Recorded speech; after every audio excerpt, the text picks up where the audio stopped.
Yo, what's going on, y'all? Alex Chicken checking in. Currently in the trade on Great British Pound JPY. I got in at 139.99. Market's coming up 34 pips, but 35 pips. Somewhere in that range. As you can see, I got in. You see my entry here. Not really, I can really explain to you guys, but yeah, I can really see. Yeah, market movement was really bullish since December. I'll put a trend line here. It's been a bullish since December, and this was a pullback. So I was expecting some upside movement, and it did.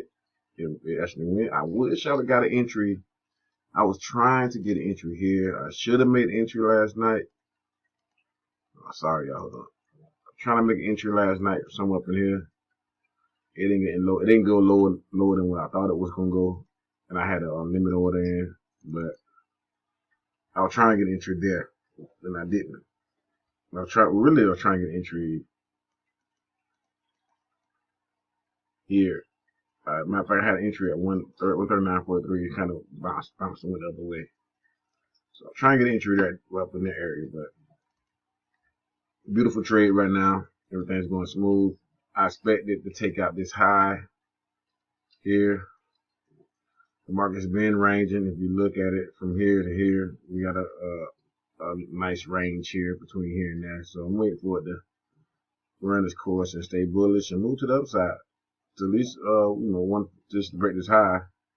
And let's zoom in on this high and see what it is.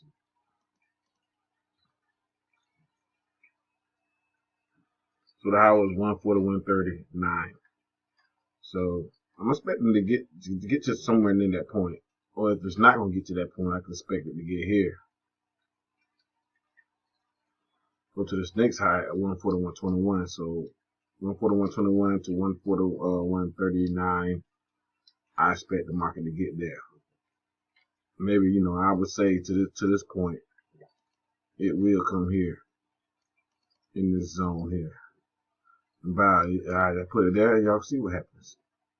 Right on time. So it's somewhere in there that would be, you can take profit here in this zone. Or you can wait till it break this high, because I think it's going to break this high because it broke the other high. So it's on y'all, but it's a pretty good trade I'm in right now, and I'm going to stay in this at least till tomorrow. Let's see where it lands at sometime during the U.S. session, right at the beginning of the U.S. session, or maybe towards the afternoon hours. But very good trade. And this is what my strategy is going to yield you. Alex Jenkins checking out.